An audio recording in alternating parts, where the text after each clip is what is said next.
rumah tangga itu banyak kerikilnya, banyak ujiannya, banyak sekali jalan yang perlu ditempuh.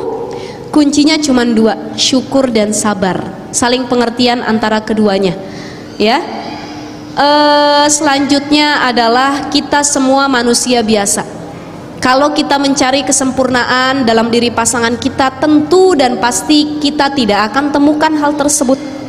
Karena kita manusia, pasangan kita pun manusia.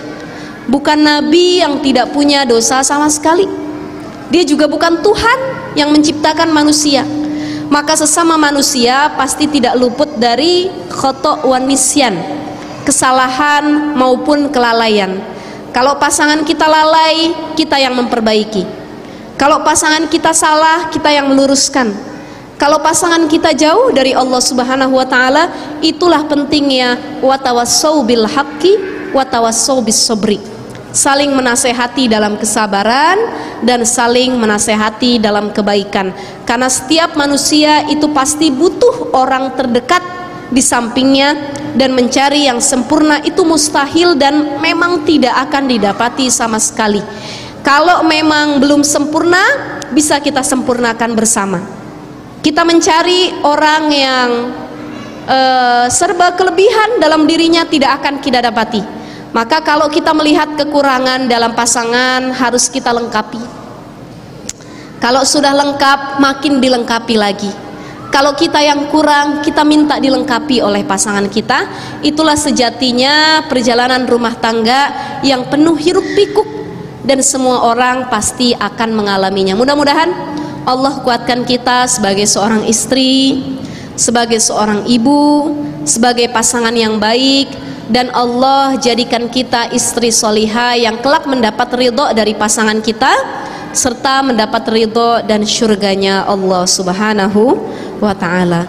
Mohon maaf, saya ingin sampaikan terkait buka aib ini. Banyak sekarang kasus perselingkuhan terjadi di mana-mana. Di antaranya yang pertama, karena berkembangnya media sosial. Kawan lama nggak pernah ketemu, tiba-tiba ketemu di Facebook, tiba-tiba ketemu di Instagram, di TikTok dan lain sebagainya. CLBK, cinta lama belum kelar. Ya. Kemudian apa? Acara reunian SMP, SMA, kuliah dan lain sebagainya. Sudah punya pasangan, datang reuni, tukeran handphone. Kamu makin cantik aja, kamu juga makin ganteng aja. Nomor WA berapa? Tuker-tukeran nomor, akhirnya cat-catan. Disitulah ajang perselingkuhan terjadi. Ya, ibu-ibu sekalian. Nah, ternyata perselingkuhan juga bisa terjadi awalnya karena membuka aib pasangan terlebih dahulu. Makanya salah satunya, kalau kita punya pasangan, mau itu aib pasangan kita ataupun kelebihan pasangan kita, jangan diumbar jor-joran.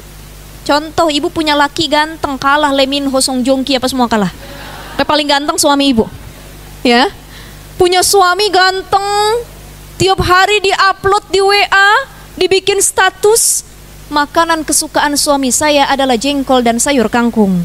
Suami saya kalau mau tidur aktivitasnya ini, kalau pagi begini, kalau siang begini, warna favoritnya ini. Suami saya tidak pernah membentak istri, ngasih uang belanja sehari 15 juta, ABCD dan lain sebagainya. Diceritakan dalam status caption yang panjang di berbagai platform yang dia punya. Perempuan-perempuan lain yang melihatnya dengki apa enggak? Iri enggak? Enak bener punya suami kayak gitu. Saya boro-boro diajak belanja sama suami, dikasih uang, dikasih duit 30.000 buat kerimbat di salon aja nggak pernah, katanya.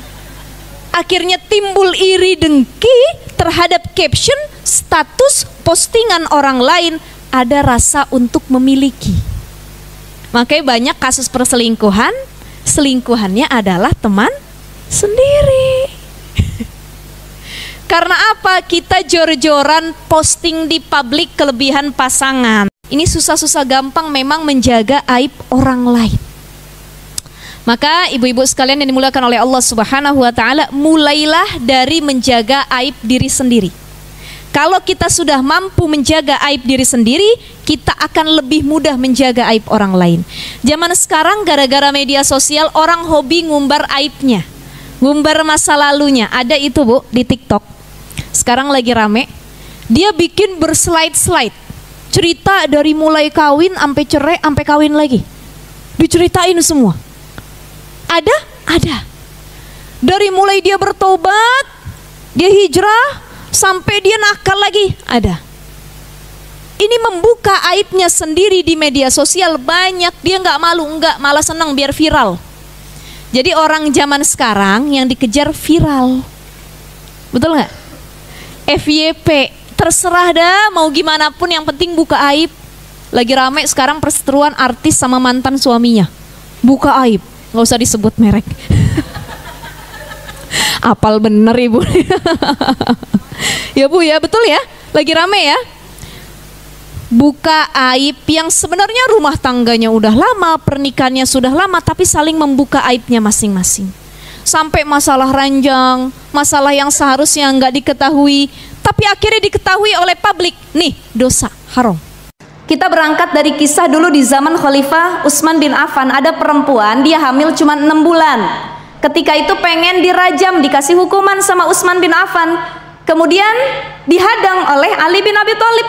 Kata Imam Ali bilang, wahai Khalifah Utsman, ada ayat lain yang mengatakan wal walidatu yurdi'na auladahunna haulaini kamilaini liman arada ayyutimar radha'ah. Jadi ibu-ibu kalau ngasih ASI, anak dapat susuan dari ibunya itu sempurnanya 24 bulan, 2 tahun.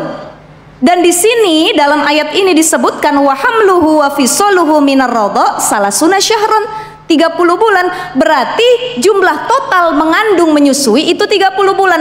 6 bulan hamil, 24 bulan adalah menyusui. Itu 6 bulan adalah waktu paling sedikit perempuan bisa melahirkan. Jadi kalau ada orang ngelahirin usia kandungan 6 bulan, jangan langsung dibilang hasil zina tuh katanya, hamil di luar nikah. Tidak, ini kisahnya ada di zaman Khalifah Utsman bin Affan.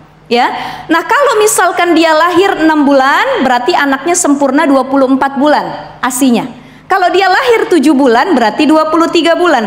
Kalau dia lahir selama 9 bulan, berarti asinya 21 bulan. Lebih dari itu disempurnakan dalam 24 bulan, itu juga diperbolehkan. Sing mabuk aku, duit aku mabuk nang omahku, ngapain kowe sing mumet? Sing maksiat aku, sing lakoni aku, sing nanggung dosa aku, ngapain kowe sing repot? Ya pancen bener, sing maksiat Rika, sing dosa ya Rika. Tapi ternyata ketika Indonesia ini terlalu banyak zina, terlalu banyak dosa, Gusti Allah murka nurunaken gempa bumi sing modar udu Rika tok.